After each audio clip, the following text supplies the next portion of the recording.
আসসালামু আলাইকুম রহমতুল্লাহ। সময়টা 624 খ্রিস্টাব্দ, দ্বিতীয় হিজরি, রমাজান মাস, মক্কা। আতিকা বিনতে আব্দুল মুত্তালিব, রাসূল সাল্লাল্লাহু আলাইহি সাল্লামের ফুফু, তিনি রাতে স্বপ্ন দেখলেন যে একটি উট এবং তার উপরে এক আরোহী মক্কার দিকে আসছে এবং এসে সে সরাসরি কাবা শরীফের উপরে উঠে গেল এবং সেখানে কিছুক্ষণ অবস্থান করে নেমে সে একটি পার্শ্ববর্তী একটি পাহাড়ের চূড়ায় উঠল। পাহাড়ের চূড়ায় উঠে এবং উচ্চস্বরে ঘোষণা করলো, হে মক্কাবাসী, তোমরা আগামী 3 দিনের মধ্যে ধ্বংস হয়ে যাবে। এরপরে সে একটি পাথর নিয়ে সে মক্কার দিকে জনপদের দিকে ছুঁড়ে মারল এবং সেই পাথরটি টুকরো টুকরো হয়ে প্রত্যেকটা মক্কার ঘরে ঘরে ঢুকে গেল। স্বপ্ন শেষ, ঘুম ভেঙে গেল। সকালবেলা এই আতিকা বিনতে আব্দুল মুত্তালিব উঠে খুবই চিন্তিত এবং তিনি বুঝতে পারলেন যে এটা কোনো সাধারণ স্বপ্ন না, এটা কোনো সিম্বলিক স্বপ্ন, এর মধ্যে কোনো প্রফেসি আছে নিশ্চয়ই। এই জন্য তিনি শুরুতেই তার ভাই আল আব্বাসের সাথে বিষয়টি নিয়ে কথা বললেন এবং তাকে এই স্বপ্নের ব্যাপারে জানালেন। আব্বাস স্বপ্নটি শুনে তিনিও বুঝতে পারলেন যে এটি কোনো সাধারণ স্বপ্নের, এর মধ্যে কোনো নিশ্চয়ই কোনো ইঙ্গিত আছে, কোনো ব্যাপার কিছু ঘটতে যাচ্ছে। তো তিনি বিচক্ষণ মানুষ, তিনি আর বললেন যে তুমি এই বিষয়টা নিয়ে আর কারোর সাথে কথা বলো না, দেখা যাক। তারপর তিনি বের হয়ে তার বিশ্বস্ত বন্ধুর কাছে বিষয়টি নিয়ে শেয়ার করলেন এবং তাকেও বলে দিলেন যে তুমি বিষয়টা কারোর সাথে কথা বলো না। এবং সেই বন্ধু আবার পার্শ্ববর্তী তার শুভাকাঙ্ক্ষী প্রিয়জনদের কাছে কথাগুলো বলল, এই স্বপ্নের ব্যাপারে অবহিত করলো এবং এইভাবে মানে গোপন রাখার কথা বলা হলেও কিন্তু অ্যাকচুয়ালি খুব অল্প সময়ের মধ্যে পুরো এই স্বপ্নটার কথা পুরো কাবা শরীফের আশেপাশে অর্থাৎ কুরাইশের মধ্যে ছড়িয়ে গেল খুব অল্প সময়ের মধ্যে। এর কিছুক্ষণ পরেই ওই দিনই তিনি আল আব্বাস কাবা শরীফে গেলেন, তওয়াফ করার জন্য তিনি গেলেন। তওয়াফ করতে গিয়ে তিনি দেখলেন যে কাবার প্রাঙ্গণেই আবু জেহেল এবং তার সঙ্গী সাথীরা নেতৃস্থানীয় লোকজনকে নিয়ে এই স্বপ্নটা নিয়েই তারা কথা বলছে এবং আল আব্বাসকে দেখে আব্বাসকে ডাকলো। ডেকে আবু জেহেল খুবই দাম্ভিক স্বরে, অ্যাজ ইউজুয়াল সে যেরকম মানুষ, খুবই অহংকারী দাম্ভিক মানুষ, সে তাকে বলল যে এতদিন তো শুনেছিলাম যে বনু মুত্তালিবের মধ্যে থেকে নবী আসছে, শেষ নবী আসছে, নবী দাবি করতেছে, পুরুষরা নবী দাবি করতেছিল, এখন দেখছি যে বনু মুত্তালিব এদের মধ্যে নারীরাও তো নবী হয়ে যাচ্ছে, নারীরাও এখন বিভিন্ন রকমের প্রফেটিক কথাবার্তা বলছে, স্বপ্ন দেখছে, এখন মহিলারাও নবী হয়ে যাচ্ছে। শোনো, তোমরা এইসব কথা বলছো তো, এই 3 দিন অপেক্ষা করব, 3 দিন পরে যদি কিছু না হয় তাহলে আমরা পুরো মক্কায় ঘোষণা করে দেব যে এই পরিবারের মতো মিথ্যুক পরিবার আর আরবে একটাও নাই। এভাবে তাকে খুবই ইনসাল্টিং ওয়েতে তাকে কথা বললো এবং বিদ্রুপ করে এভাবে করলো। কিন্তু আল আব্বাস তিনি ব্যাপারটি যেহেতু স্বপ্নের এবং বাকবিতণ্ডা করলেন না, তিনি ওখান থেকে চলে গিয়ে তিনি আবার বাসায় গিয়ে এই বিষয়টা নিয়ে কথা হলো এবং তখন এই ঘটনা শুনে বাসার মহিলারা আবার খুব রাগ করলো যে আমাদের বিষয়ে এরকম তাচ্ছিল্য করলো, আপনি কিছু বললেন না কেন? তিনি বললেন যে যেহেতু ঘটনাটা ভবিষ্যতে, আমরা 3 দিন অপেক্ষা করি, এখনই তার সাথে কথা বলার দরকার নাই, 3 দিন পালকে দেখবো। তো এরভাবে চললো। তারপর এই ঘটনা ঠিক 3 দিন পরে তিনি আবার কাবা শরীফে গেলেন, তওয়াফ করতে গেলেন এবং সেদিন মনে মনে ঠিক করে গেলেন আবু জাহেলের সাথে দেখা হলে তাকে সেদিনের উচিত জবাব দেব। তো সেদিন দেখলেন যে আবু জাহেল এবং তার সঙ্গী সাথী এবং পুরো কুরাইশদের সবাই খুবই ব্যতিব্যস্ত হয়ে আছে, খুবই ছোটাছুটি করতেছে এবং খুবই চিন্তিত। তো ঘটনা কি হয়েছে?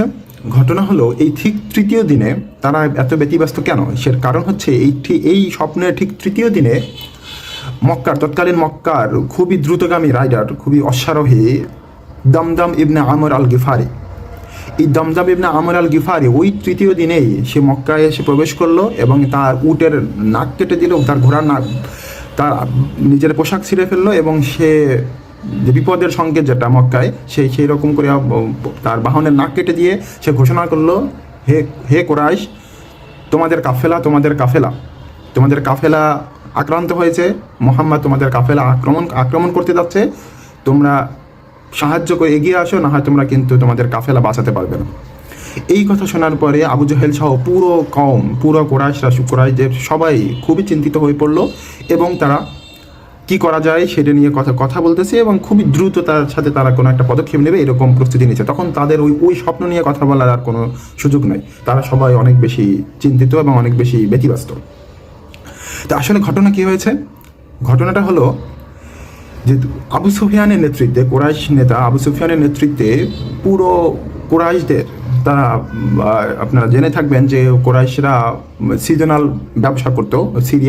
সিরিয়ার তৎকালীন শামের দামেস্কাস এবং অন্যান্য দামেস্ক সহ অন্যান্য ওই কুফা ওই অঞ্চলে তারা ব্যবসা করতো। যেহেতু এই মক্কা বা আরবের এই অঞ্চলটা অনুর্বর ছিল, এখানে বড় ব্যবসা কেন্দ্র কিংবা ফসল উৎপাদন হতো না, তো তারা ব্যবসা করতে, তারা এই পুরো মক্কার বিভিন্ন মানুষের মোদারাবা ভিত্তিতে বিভিন্ন মানুষের সম্পদ নিয়ে তারা সিরিয়ার দামেস্কে ব্যবসা করতে যাচ্ছে। তো এই যে সম্পদ তারা নিচ্ছে, অনেক সম্পদ নিচ্ছে, এবং যে মুসলমানরা তাদের কুরাইশ যে নির্যাতনে নিপীড়িত হয়ে তারা যে দেশ ছেড়ে মক্কা ছেড়ে মদিনা হিজরত করতে হয়েছে, এবং এই তাদের পরিত্যক্ত সম্পদ এগুলো তারা লুটতরাজ করেছে, এইগুলো তারা নিজেদের দখলে নিয়েছে, এবং এই সম্পদ এবং তাদের ব্যবসায় অন্যান্য পার্টনারদের সম্পদ, অংশীদারদের মোদারাবা ব্যবসা, সেই ব্যবসার বিপুল পরিমাণ সম্পদ নিয়ে তারা আবু সুফিয়ানের নেতৃত্বে 40 জনের একটি বাণিজ্য কাফেলা তারা তৎকালীন শাম অর্থাৎ বর্তমান সিরিয়ার দামেস্কে ব্যবসা করতে যাচ্ছে। এই খবর মহানবী সাল্লাল্লাহু আলাইহি সাল্লাম তার নিজস্ব ইন্টেলিজেন্সের মাধ্যমে তার এই তথ্য মহানবী সাল্লাল্লাহু আলাইহি সাল্লামের কাছে আসলেন মদিনায়, এবং মহানবী সাল্লাল্লাহু আলাইহি সাল্লাম যেহেতু, এবং তাদের পরিকল্পনা ছিল যে এখান থেকে বিপুল পরিমাণ ব্যবসা, এখান থেকে ব্যবসার যে লাভ হবে এবং সেই লাভের টাকা এবং সিরিয়ার সেই দামেস্ক থেকে উন্নত অস্ত্রশস্ত্র নিয়ে আসবে, এবং পরবর্তীতে মদিনায় মুসলমানদেরকে নির্বিঘ্নে থাকতে দেবে না, তাদেরকে নির্মূল করার পরিকল্পনা করেছে, এবং তারা বিপুল পরিমাণ সম্পদ আহরণ করে তারা আরও বেশি শক্তিশালী হবে। এই পরিকল্পনা নিয়ে তারা সিরিয়ার বা শাম দেশের দিকে তারা রওনা করছে। এই তথ্য পাওয়ার পর মহানবী সাল্লাল্লাহু আলাইহি সাল্লাম ইনস্ট্যান্ট তিনি সিদ্ধান্ত নিলেন যে এই কাফেলাকে কোনোভাবেই ব্যবসা করে অস্ত্রশস্ত্র সজ্জিত হতে দেওয়া বা আর্থিকভাবে সমৃদ্ধ হতে দেওয়া যাবে না, তাহলে মুসলমানদের ধ্বংস করার জন্য তারা আরও বেশি ঝাঁপিয়ে পড়বে, সুতরাং তাদেরকে আমরা আক্রমণ করব, সেই বাণিজ্য কাফেলায় আমরা রেইড দেবো। এই সিদ্ধান্ত নিলেন, এবং মহানবী সাল্লাল্লাহু আলাইহি সাল্লাম তিনি তার পার্শ্ববর্তী সাহাবী যারা ছিলেন, মুহাজির সাহাবী যারা ছিলেন, এবং আওস খাজরাজ গোত্রে যারা মুসলমান হয়েছিলেন তাদেরকে বললেন, সাথে বললেন যে তোমরা তাড়াতাড়ি প্রস্তুত হও, অভিযানের জন্য প্রস্তুত হও। প্রস্তুত হওয়ার জন্য তাদের সাথে তারা প্রস্তুত হয়ে গেলেন, এবং বললেন যে সবাইকে নিয়ে যদি পুরো প্রস্তুতি নিয়ে যদি যাওয়া যেত তাহলে আরও বেশি সৈন্য নিয়ে এবং বেশি পরিকল্পিত পন্থায় যাওয়া যেত, কিন্তু অত বেশি সময় নেই, কারণ তারা এই মদিনার পার্শ্ববর্তী পথ দিয়েই তারা যাবে, এবং এই পথ অতিক্রম করে গেলে তাদেরকে আর পাওয়া যাবে না বা তাদেরকে রিচ করা যাবে না। সেই জন্যই সাথে তিনি বললেন যে তোমাদের সাথে যাদের সাথে বাহন, এই মুহূর্তে বাহন আছে তোমাদের হাতের কাছেই, যাদের নাগালের মধ্যে বাহন আছে, সেই বাহন নিয়ে এখনই তোমরা রওনা করে যাও। তো এই নির্দেশেই দূর দূরান্তে যারা ছিলেন তারা আর আসতে পারেন নাই, সাহাবীদের মধ্যে যারা কাছাকাছি ছিলেন তারাই দ্রুত রওনা হয়ে গেলেন তাদের বাহন নিয়ে। এর মধ্যে মাত্র দুটো ঘোড়া এবং 70টির মতো উট ছিল। এটা নিয়ে তারা এই 300-র বেশি সাহাবী, অনেক সিরাত গ্রন্থে এসেছে 313 জন, কোনো গ্রন্থের 317 জন, এভাবে অর্থাৎ 300-র বেশি সাহাবী নিয়ে তিনি এই আবু সুফিয়ানের বাণিজ্য কাফেলা আক্রমণ করার জন্য তিনি বেরিয়ে পড়লেন। এই যে রাসূল সাল্লাল্লাহু আলাইহি সাল্লাম যে এই বাণিজ্য কাফেলাকে আক্রমণের জন্য বেরিয়ে পড়েছেন, এই তথ্য আবার দেখুন তৎকালীন সেই সময়ও তাদের নিজস্ব ইন্টেলিজেন্স ব্যবস্থা, গোয়েন্দা ব্যবস্থা কতটা শক্তিশালী ছিল যে আবু সুফিয়ান এই যে মুসলমানরা যে তাদেরকে আক্রমণের প্রস্তুতি নিচ্ছে, এই তথ্য আবু জাহেলের কাছে অলরেডি চলে গেছে। আবু জাহেল সে জানতে পেরেছে যে মুসলমানরা, আমরা তো বাণিজ্য করতে যাচ্ছি বিশাল সম্পদ নিয়ে, কিন্তু মুসলমানরা মুহাম্মদ সাল্লাল্লাহু আলাইহি সাল্লাম এর নেতৃত্বে তো আমাদের আক্রমণ করতে আসতেছে। এই খবর পেয়ে সাথে আবু সুফিয়ান, অভিজ্ঞ আবু সুফিয়ান, বিচক্ষণ কুরাইশ নেতা আবু সুফিয়ান, সে কী করলো, সাথে এই যে দামদাম ইবনে আমর আল গিফারি, এই যে সবচেয়ে অন্যতম দ্রুতগামী অশ্বারোহী ছিল, তাকে দ্রুত এই খবর নিয়ে তিনি মক্কায় পাঠিয়ে দিলেন যে দাও মক্কা কুরাইশদেরকে, আবু জাহেল সহ অন্যান্য নেতৃবৃন্দকে গিয়ে জানাও যে আমরা আক্রান্ত হতে যাচ্ছি, আমাদেরকে দ্রুত সাহায্য করতে হবে, দ্রুত সাহায্যের জন্য এগিয়ে আসো। এবং এই খবর পাঠিয়ে, এই খবরই হচ্ছে সেই আবু জাহেলদের ব্যতিব্যস্ত হওয়ার কারণ। এই যে দমদম ইবনে আমরের এই যে তথ্য বার্তাবাহক হিসেবে গিয়ে এই যে আক্রান্ত হওয়ার যে তথ্যটা দিলেন, এই তথ্যের কারণে তারা ব্যতিব্যস্ত হয়ে পড়েছে যে হ্যাঁ আমাদের তাদের কাছে এই সম্পদ দুনিয়া তাদের কাছে অনেক বেশি ইম্পর্টেন্ট, এবং তাদের সম্মানের ব্যাপার, প্রেস্টিজের ব্যাপার, যে মুহাম্মদ আমাদের দেশ থেকে বিতাড়িত করলাম যাকে, 4বার অ্যাসাসিনেশন অ্যাটাক নিয়েও তাকে মারতে পারলাম না, সে এখন মদিনায় গিয়ে এতটা সাহস করেছে, এতবার বেড়েছে যে আমাদের বাণিজ্য কাফেলায় আক্রমণ করার দুঃসাহস দেখায়। তারা সিভিয়ারলি তারা খেপে গিয়ে তারা যুদ্ধের প্রস্তুতি নিচ্ছে ইতিমধ্যে। এবং আবু সুফিয়ান, এই যে বাণিজ্য কাফেলার নেতা আবু সুফিয়ান, সে শুধু এই তথ্য সাহায্য চেয়েই ক্ষান্ত হয়নি। সে যেটা করলো যে সে মদিনা যে পথ দিয়ে সচরাচর তারা চলাফেরা করে সেই পথ থেকে সরে গিয়ে, দ্রুত সরে গিয়ে সে উপকূলীয় অঞ্চলে, ওই সমুদ্র উপকূলীয় অঞ্চলের অন্য পথ দিয়ে সেই উপকূলীয় পথ ধরে তারা দ্রুত আগাতে লাগলো। এবং এই আগাতে তারা এদিক থেকে, তখন তো উটের যাত্রা, ঘোড়ার যাত্রা, মরুভূমির পথ, খুব দ্রুতগামী ওয়েতে যাওয়া সম্ভব না বাণিজ্য কাফেলা কিংবা যুদ্ধ অভিযান। তো তারা ক্রমান্বয়ে মুসলমানরা সামনের দিকে, এই সাহাবেদের নিয়ে মুহাম্মদ সাল্লাল্লাহু আলাইহি ওয়াসাল্লাম সামনের দিকে এগোচ্ছেন, কিন্তু আবু সুফিয়ান ওদিকে সে এই যুদ্ধ এড়ানোর জন্য, আক্রমণ এড়ানোর জন্য সে ওই নিয়মিত পথ এড়িয়ে সে ভিন্ন পথে, উপকূলীয় পথ ধরে তারা সামনে এগিয়ে গেল এবং নিরাপদ একটা জায়গায় পৌঁছে গেল। এবং নিরাপদ জায়গায় পৌঁছে গিয়ে, অর্থাৎ মুসলমানদের রেঞ্জের বাইরে চলে যাওয়ার পর সে বুঝতে পারলো যে এখন আর মুসলমানরা আমাদের এত সহজে আক্রমণ করতে পারবে না। তারা নিরাপদ অবস্থানে চলে গেল এবং নিরাপদ অবস্থানে চলে গিয়ে তারপর আবার মক্কায় খবর পাঠালো যে না, আবু জাহেলের কাছে খবর পাঠালো যে না, আমাদের এরকম আর যুদ্ধ অভিযানের দরকার নেই তোমাদের, বা এত চিন্তা করার দরকার নেই, টেনশনের কিছু নাই, আমরা নিরাপদ অবস্থানে পৌঁছে গেছি, আমরা নিরাপদ আছি, সুতরাং আর যুদ্ধ প্রস্তুতির দরকার নেই।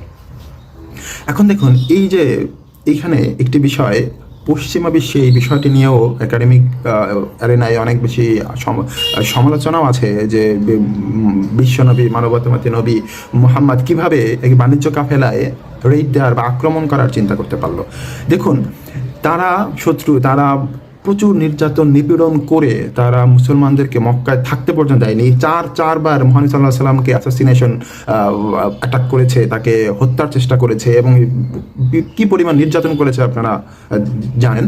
তো তারপরে তারা মক্কা ছেড়ে মদিনায় চলে গেছেন। মদিনায় নির্বিঘ্নে থাকতে না পারে সেই জন্য তারা বিশাল রণপ্রস্তুতি নিচ্ছে, বাণিজ্য আর্থিকভাবে সমৃদ্ধ হওয়ার চেষ্টা করছে তাদেরকে নির্মূল করার জন্য, এবং শত্রুর এরকম প্রস্তুতি নিচ্ছে, সিরিয়া থেকে অস্ত্র আসতে যাচ্ছে।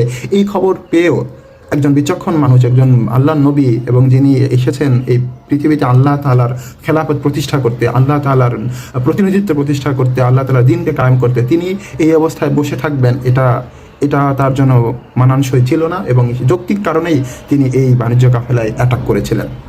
এবং শত্রুপক্ষের শক্তিশালী হতে না দেওয়াটাই যে কোনো আউট অফ ওয়ারের বেসিক রুল। এবং সেই নীতি ফলো করে, এবং একই সাথে নিশ্চয়ই আল্লাহ তাআলার ইঙ্গিত ছিল, আমরা জানি মা ইয়ানতিকু আনিল হাওয়া ইন হুয়া ইল্লা ওয়াহয়ুন ইউহা। মহানবী সাল্লাল্লাহু আলাইহি ওয়াসাল্লাম নিজে থেকে কিছু করেন না, নিজে থেকে কিছু বলেন না, সব যা বলেন যা করেন সব কিছু আল্লাহর ওহীর মাধ্যমে পরিচালিত হন, ওহীর মাধ্যমে বলেন। তো সেই জন্যই তিনি এই অ্যাটাকটা করেছিলেন। সুতরাং এই অ্যাটাকটা নিয়ে কোনো রকমের বিতর্ক কিংবা কোনো রকমের সমালোচনার সুযোগ আসলে নেই, সেটা আমরা বুঝতে পারলাম। তারপরে কি হলো, এরপরে ঘটনা কি হলো, ওদিকে আবু সুফিয়ান যখন মক্কায় এই তথ্যটা পাঠালেন যে আমরা এখন নিরাপদ আছি, মুসলমানদের নিয়ন্ত্রণের বাইরে চলে গেছি, রেঞ্জের বাইরে চলে গেছি, আমাদেরকে এখন আর তারা কিছু করতে পারবে না, তো সুতরাং তোমাদের যুদ্ধ প্রস্তুতির দরকার নেই, তোমরা শান্ত থাকো, যেমন ছিলেন অ্যাজ ওয়ার থাকো। কিন্তু এই সময় আবু জাহেল কি বলল? আবু জাহেল বলল যে না, আমরা মুহাম্মদ, এই বিতাড়িত মুহাম্মদ আমাদের বাণিজ্য কাফেলায় অ্যাটাক করার সাহস দেখিয়েছে, আমরা একে ছাড়বো না, আমরা অভিযান পরিচালনা করব, আমরা যাব সেখানে গিয়ে, অর্থাৎ সেখানে গিয়ে তাদেরকে আমরা সেখানে গিয়ে অবস্থান করবো, অ্যাটাক করবো, দরকার হলে যুদ্ধ করবো, যুদ্ধ দিয়ে নাও হয়, তারা যদি চলেও যায় তাহলে আমরা সেখানে যাব, আমরা সেখানে 3 দিন অবস্থান করব, আমাদের জন্য আমাদের সুন্দরী নর্তকীরা নাচবে, আমরা সুরাপান করব, মদ পান করব, আমরা উল্লাস করব, আমরা পুরো আরবকে দেখিয়ে দেবো, এবং আমাদের বেদুইনরা আমাদের এই অভিযান নিয়ে যুগে যুগে কবিতা লিখবে, গল্প লিখবে, যে আমরা আমাদের শান মান, আমাদের ইজ্জত, আমরা কোরাইশ, আমরা এটা দেখিয়ে দেবো, অর্থাৎ আমরা এখানে দেখিয়ে দেবো তারা কেন আমাদের আক্রমণ করার দুঃসাহস দেখালো, আমরা অভিযান পরিচালনা করবই। আচ্ছা দেখুন, তার কিন্তু এই অভিযানটা পরিচালনা করার একদমই দরকার ছিল না। আবু সুফিয়ান সে খুবই দ্রুততার সাথে সে তার পথ পরিবর্তন করে নিরাপদ আশ্রয়ে চলে গিয়েছিল, এবং মুসলমানদেরও যেতে যেতে কিছুটা দেরি হয়ে যাওয়ায় তাদেরকে আর রিচ করতে পারছিল না বা পারত না। কিন্তু এই যে আবু জাহেলের অধ্যত্ব, কুরাইশদের আবুল হাকাম, এই অধ্যত্বের কারণে সে না যে আমরা একে ছাড়বো না, আমরা অভিযান পরিচালনা করবোই। সুতরাং সে কি করলো, মক্কায় পুরো প্রস্তুতি নিল। সে আবু সুফিয়ানের এই প্রয়োজন নেই এই বার্তা পাওয়ার পরেও সে পুরোপুরি যুদ্ধ প্রস্তুতি নিল এবং সবাইকে উদ্বুদ্ধ করলো, এক্সাইটেড করে তুললো, সবাইকে ইনস্টিগেট করলো যে হ্যাঁ, মুহাম্মদ আমাদেরকে আক্রমণ করতে আসছে, আমরা তাকে ছেড়ে দেবো না, আমরা অভিযান পরিচালনা করবই। এইখানে অনেকেই কাফিরদের মধ্যেও অনেকে যুদ্ধে খুব একটা আগ্রহী ছিল না, কিন্তু তারপরেও সবাইকে ইনস্টিগেট করে তারপরে সে পুরো 1000 সুসজ্জিত সেনাবাহিনী নিয়ে সে মুসলমানদের উদ্দেশ্যে মুসলমানদের মুখোমুখি হওয়ার জন্য বেরিয়ে পড়লো, মক্কা থেকে বেরিয়ে পড়লো। এখানে একটি বিশেষ উল্লেখ করার মতো ঘটনা আছে যে মক্কায় যখন এই যে আবু জাহেল যখন সবাইকে উত্তেজিত করে তুলতেছে, সবাইকে যুদ্ধের জন্য উৎসাহিত করতেছে, ঠিক তখন উতবা ইবনে রবিয়া, আপনারা জানেন এই উতবা ইবনে রবিয়া ইনি কাফিরের নেতা হলেও এরা আবু জাহেলের মতো এরকম দাম্ভিক, উদ্ধত্তপূর্ণ এবং খুবই এরকম যুদ্ধবাজ, এরকম আক্রমণাত্মক ছিল না। তো তিনি বললেন যে এই যুদ্ধটার আসলে এখন তো যুদ্ধটার দরকার নেই, এখন আমাদের এই কুরাইশরা আমরা যদি অভিযান পরিচালনা করি, আমরা এমন মানুষের সাথে যুদ্ধ করবো যারা আসলে অ্যাকচুয়ালি আমাদের আত্মীয়, আমাদের চাচা, আমাদের মামা, আমাদের ভাইস্তা, এদের সাথেই আমরা যুদ্ধ করবো। সুতরাং যেহেতু যুদ্ধের এখন আর দরকার নেই, সুতরাং আমাদের অভিযানটা দরকার নেই। এবং একই সাথে বললেন যে এই যুদ্ধে অভিযানে এই আবু জাহেল যুদ্ধে পরিচালনার ব্যাপারে আরও একটি কারণ ছিল, সেটা হচ্ছে কিছুদিন আগে হয়ে যাওয়া নাখলার যে সারিয়া খণ্ডযুদ্ধ হয়েছিল আব্দুল্লাহ ইবনে জাহাসের নেতৃত্বে, সেই যুদ্ধে আমর ইবনে হাজরামি তাদের মিত্র, সে হাজরামি এই যুদ্ধে মারা গিয়েছিল এবং তার প্রতিশোধ নেওয়াটাও এই অভিযানের অন্যতম একটা কারণ ছিল, অন্যতম একটা পয়েন্ট ছিল। তো কিন্তু এই যে উতবা ইবনে রবিয়া বললো যে আমি এই তোমাদের যুদ্ধ করার দরকার নেই, আমি এই হাজরামির মৃত্যুপণটা আমি দিয়ে দিচ্ছি, সুতরাং তাও তোমাদের যুদ্ধ করার দরকার নেই। কিন্তু না, আবু জাহেল বললো যে না, আবু জাহেল কোনোভাবেই থামবে না। সে তাকে উত্তেজিত করার জন্য, তাকে খেপিয়ে তোলার জন্য সে বলল যে কূটকৌশলে বলল যে তুমি রবিয়া, তুমি এত ভয় পেয়ে গেছো মুসলমানদেরকে, তুমি এত ভয় পাও, তুমি নিজেকে বাঁচাতে চাও, তোমার সন্তানকে বাঁচাতে চাও, এই জন্য তুমি যুদ্ধ করতে চাচ্ছ না, তুমি এরকম কাপুরুষ হয়ে গেলে কিভাবে? তুমি তো এরকম ছিল না, তুমি কেন কাপুরুষের মতো আচরণ করছো কিভাবে? তুমি নিজেকে বাঁচাতে চাও, তুমি এত ভয় পেয়ে গেছো, তুমি এত কাপুরুষ হয়ে গেছো। এভাবে বলে সে তাকে খেপিয়ে তোলার চেষ্টা করলো এবং একই সাথে আমর ইবনে হাজরামির যে ভাই, তাকে বললো যে আবু জাহেল বললো যে তুমি যাবে কুরাইশের মাঝখানে, তুমি কাপড় চোপড় ছিঁড়ে ফেলে তুমি ইয়া আমর বলবা, যে তোমার ভাইয়ের নাম বলে তার প্রতিশোধ নেওয়ার জন্য কুরাইশদেরকে খেপিয়ে তুলবা। তো সে সেটা করলো, এইভাবে সবাইকে ইনস্টিগেট করে, সবাইকে এক্সাইটেড করে সে করলো। এবং এই সময় এই যে উতবা ইবনে রবিয়া, সেও পরবর্তী বললো হ্যাঁ, আমাকে কাপুরুষ বলছে, আমি কুরাইশদের বীর, আমাকে কাপুরুষ বলছে, আমিও এবার দেখিয়ে দেবো। কিন্তু এই যে যুদ্ধটা না করার ব্যাপারে করলো, কিন্তু সেই কথাটা আবু জাহেলের এই ইনস্টিগেশনে, আবু জাহেলের এই উত্তেজনাপূর্ণ আচরণে এবং যুদ্ধ করার উদ্ধত আচরণের কারণে তার এই ইচ্ছাটাও চাপা পড়ে গেল। শেষ পর্যন্ত আবু জাহেলের ইচ্ছাটাই বাস্তবায়িত হলো। যেরকম সেই উতবা রবিয়া সহ সম্পূর্ণ নেতৃত্ব নিয়ে সবচেয়ে ভালো যুদ্ধ ঘোড়া, সবচেয়ে ভালো বাহন, সবচেয়ে একটা ফুল প্রস্তুতি নিয়ে পুরো 1000 সুসজ্জিত মিলিটারি আর্ম ফোর্সেস নিয়ে সে এই মক্কা থেকে বের হলো মুসলমানদেরকে আক্রমণ করার জন্য, মুসলমানদের বিরুদ্ধে লড়াই করার জন্য।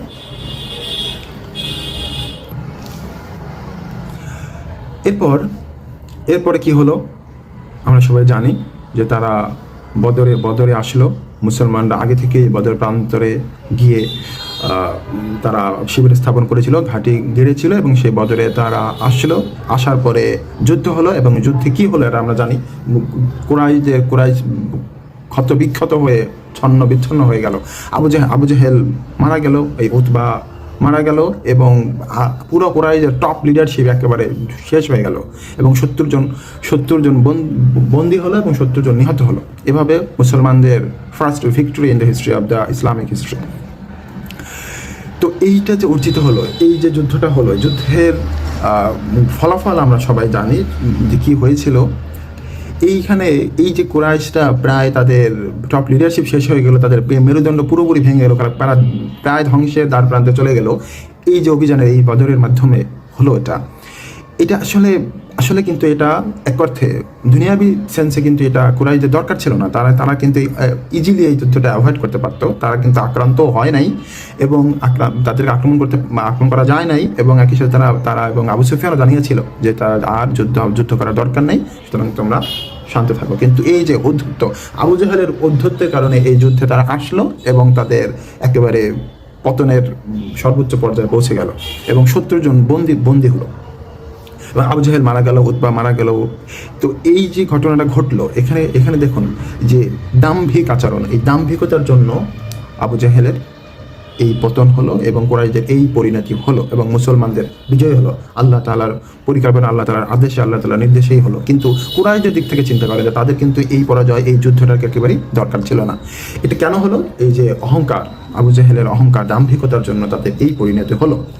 এবার আসি, এই ঘটনা আমরা আসলে সবাই জানি বা পড়েছি বা শুনেছি, কিন্তু এই বদরের ঘটনা থেকে আসলে আমাদের জন্য, এই বর্তমান প্রেক্ষাপটে আমাদের জন্য আসলে কি বিষয়গুলো আমাদের লক্ষণীয়, কি শিক্ষণীয়, সেই বিষয়গুলো আমাদের একটু গভীরভাবে অ্যানালাইসিস করা দরকার। এই সময়ে আসুন আমরা এখান থেকে আমরা কি কি শিক্ষা পাই এবং কি কি ঘটনা আসলে ঘটেছিল যেটা থেকে আমাদের পুরো মুসলিম উম্মার জন্য বিশেষ বিশেষ কি শিক্ষণীয় বিষয় আছে সেটা আমরা খেয়াল করি।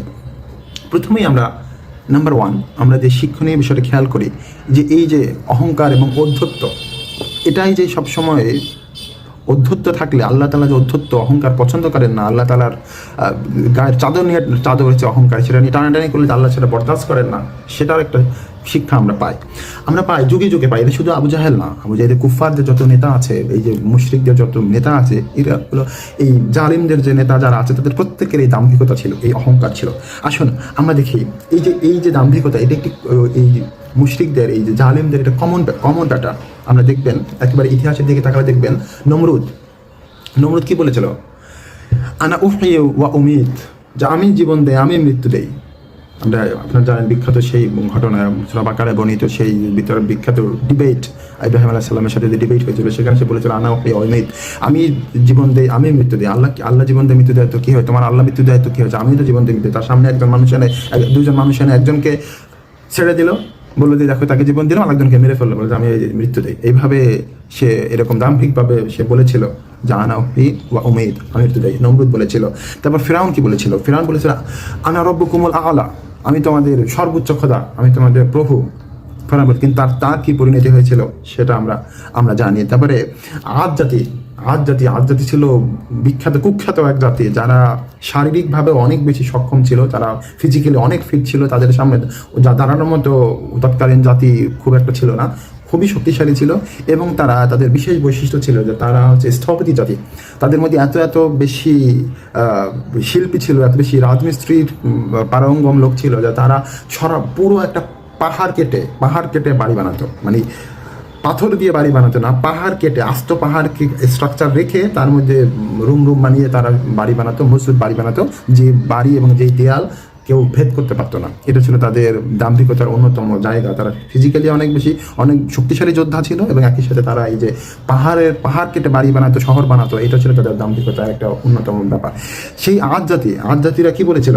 মান আসাদ্দু মিন্না কুওয়া, যে কে আছে আমাদের চেয়ে শক্তিশালী, কে আমাদের শক্তিশালী। অথচ তার পতন কিভাবে হয়েছিল আদ জাতির? আল্লাহ তাআলা তার পতন কিভাবে দিয়েছিলেন? বাতাস দিয়ে। তাদেরকে বাতাস, সামান্য চোখে দেখা যায় না, সে বাতাস দিয়ে তাদের সম্পূর্ণ দম্ভ চূর্ণ করে তাদেরকে একেবারে ধ্বংসস্তূপে পরিণত করে দিয়েছিলেন। সুতরাং এই যে দাম্ভিকতা, এই যুগে যুগে আপনি বাংলাদেশের প্রেক্ষাপটে দেখবেন যে দাম্ভিকতা কি বলেছিল, কি কারণে পতন হয়েছিল।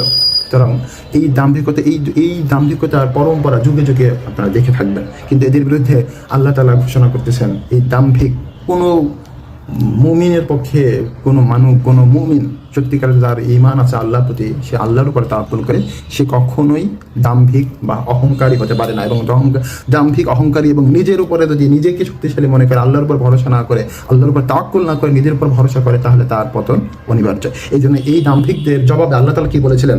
আওয়ালাম ইয়ারাউ আল্লাহুল্লাযী খালাকাহুম হুয়া আশাদ্দু মিনহুম কুওয়া, যে তারা কি দেখে না যে তারা দাবি করতেছে মান আসাদ্দু মিন্না কুওয়া? তারা কি দেখে না যে তাদেরকে যারা সৃষ্টি করেছে, তাদেরকে যিনি সৃষ্টি করেছেন, তিনি কি তাদের চেয়ে শক্তিশালী নন? এইভাবে আল্লাহ তাআলা তাদের এই দাম্ভিকতার জবাব কুরআনুল কারীমে আল্লাহ তাআলা দিয়েছেন। তো দ্বিতীয় পয়েন্টে আসি আমরা। এখান থেকে আরেকটা বিষয় কি খেয়াল করতে পারি, যে এই যুদ্ধ যে মুসলমানরা বিজয়ী হয়েছিলেন, এই বিজয়টায় রাসূল সাল্লাল্লাহু আলাইহি সাল্লাম একজন জেনারেল হিসেবে, একজন যুদ্ধের সেনাপতি হিসেবে তিনি যুদ্ধের প্রস্তুতিটা কিভাবে নিয়েছিলেন? মুসলমানরা কি একেবারেই নিরীহ ছিল? মুসলমানরা কি কোনো রকমের সামরিক প্রস্তুতি তাদের কেমন ছিল সেই বিষয়টা আমরা একটু খেয়াল করি। যুদ্ধ প্রস্তুতিটা তিনি কীভাবে নিয়েছিলেন, সেখানে তিনি যুদ্ধের যে সৈন্যবাহিনী 313 জন বা 317 জনের সেনাবাহিনী, তাদেরকে তিনি সাজালেন কীভাবে?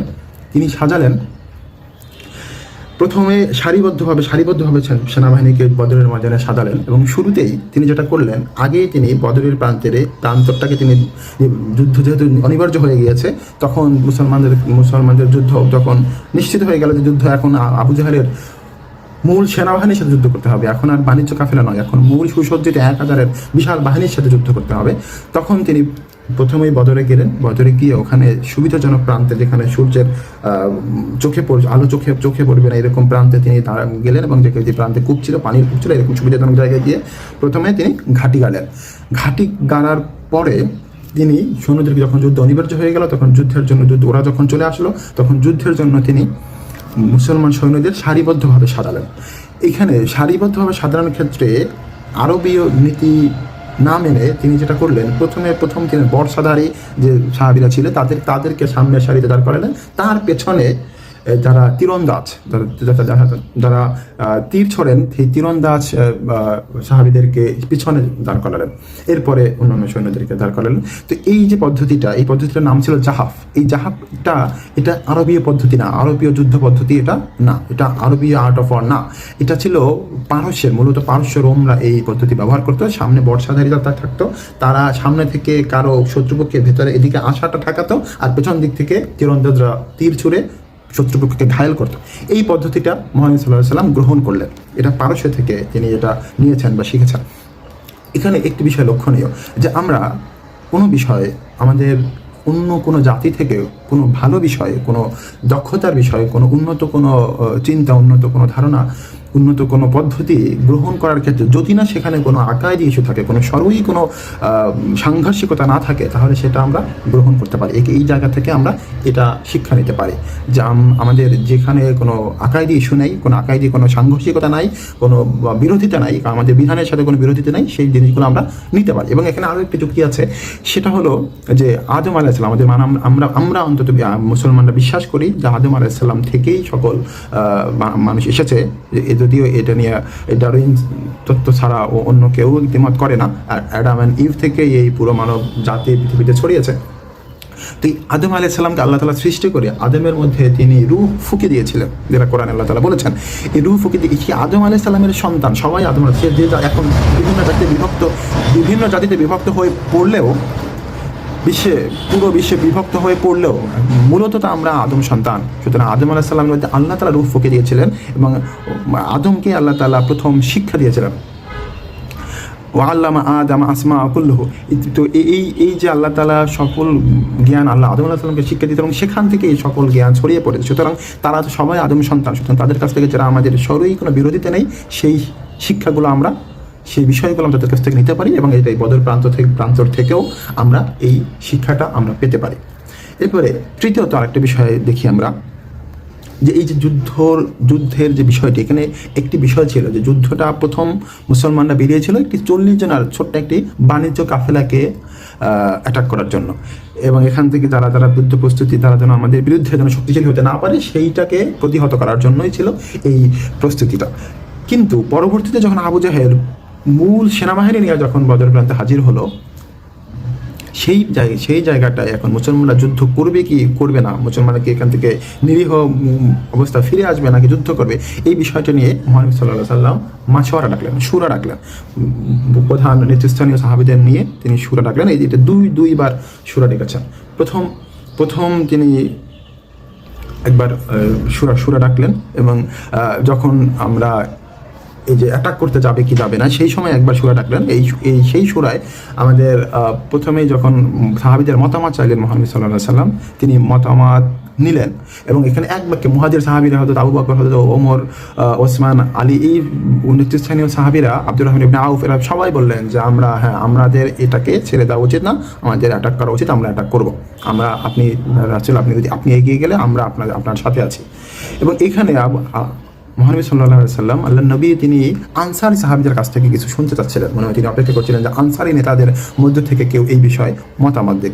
সেইখানে এই ব্যাপারটা আনসারিরা মুহাজিরদের বলার পরেও আনসারিদের যে কথা শুনতে চাচ্ছেন এটা আনসারিরা বুঝতে পারলেন। তখন আনসারি নেতা আনসারি নেতা সাদ ইবনে উবাদা রাদিয়াল্লাহু তাআলা তিনি বললেন, তিনি দাঁড়িয়ে এই পরামর্শ সভায় বলে দিলেন, হে আল্লাহ রাসূল, আপনি আমাদের সমর্থন নিয়ে চিন্তিত, আপনি আমাদের সমর্থন নিয়ে কোনো চিন্তা করবেন না, আমরা আপনাকে সমর্থন করবো। আপনি যদি সমুদ্র পর্যন্ত যান এবং সমুদ্রে গিয়ে যদি ঝাঁপ দেন তাহলে আমরা আপনার সাথে ঝাঁপ দেব।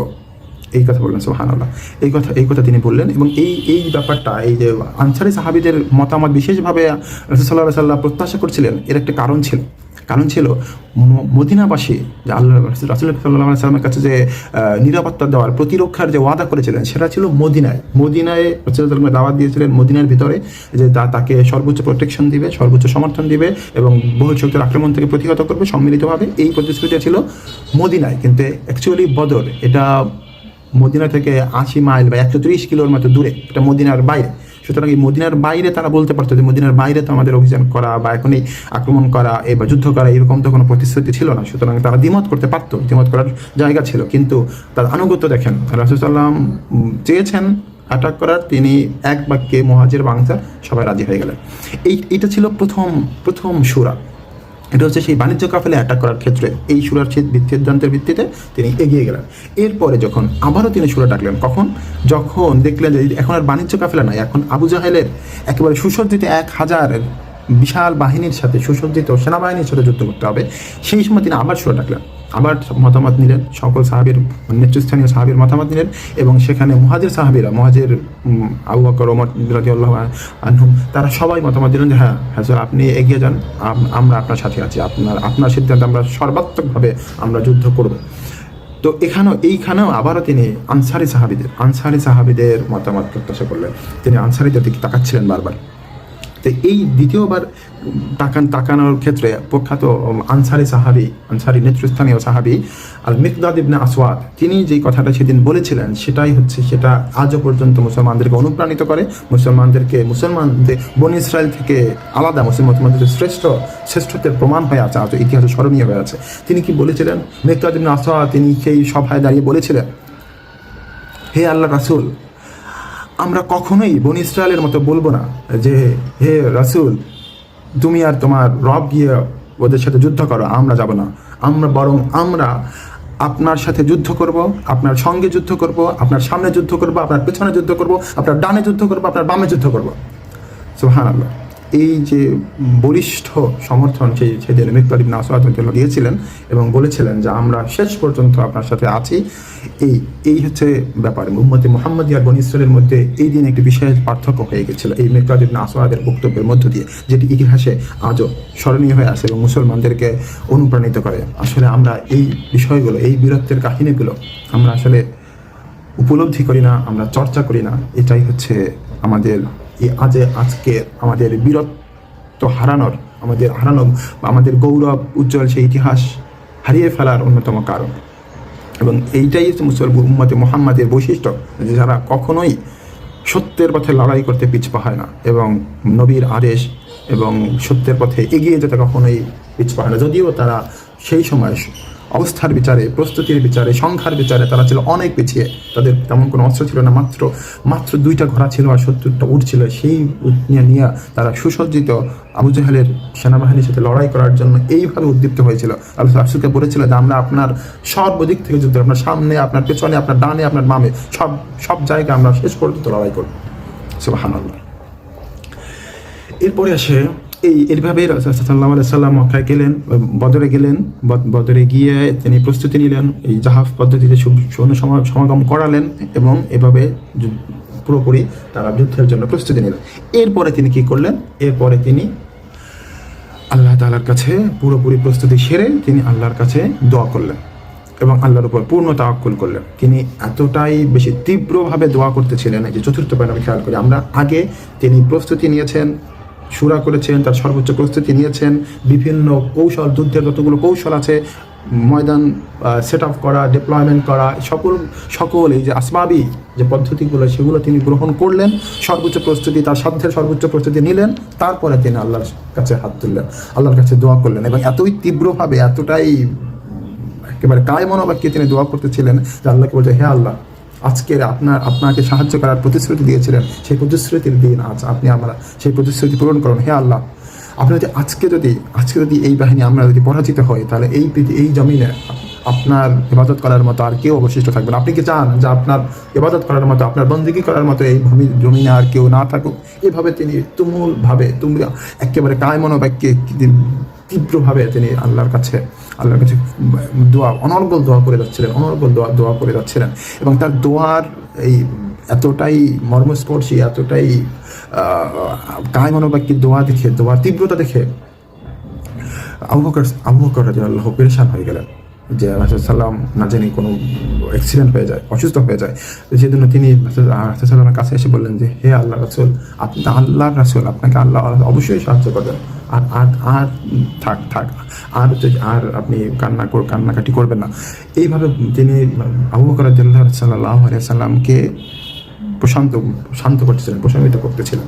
এখানে দেখুন, এটাই হচ্ছে তাওয়াক্কুল। প্রথমে আমাদের সর্বোচ্চ প্রস্তুতি নিয়ে, সর্বোচ্চ চেষ্টাটা দিয়ে, তারপর হচ্ছে আল্লাহর কাছে দোয়া এবং আল্লাহর কাছে তাওয়াক্কুল করতে হবে। আমাদের এই তাওয়াক্কুলের বিষয় আমাদের সমাজে, আমাদের রাষ্ট্রীয় জায়গায়, আমাদের পুরো বিশ্বে দুইটা প্রান্তিকতা আছে।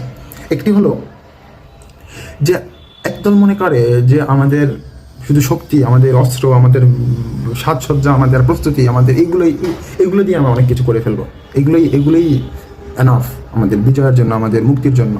আবার একটি আছে যে আমাদের তাওয়াক্কুল আছে, আমাদের ইতমিনান আছে, আমাদের ইস্তেকামাত আছে, সুতরাং আমাদের এত কিছু এত যুদ্ধ, এত বেশি অস্ত্রশস্ত্র, এত বেশি শক্তি অর্জন, এত বেশি জ্ঞান গরিমা, এত বেশি মিজাইল, এত বেশি বিজ্ঞানের উৎকর্ষ, এত কিছু দরকার নয়। আমাদের ইলম আছে, আমাদের কিতাবি ইলম আছে, আমাদের আমল আছে, আমরা দিয়ে আমরা অনেক কিছু করে ফেলবো।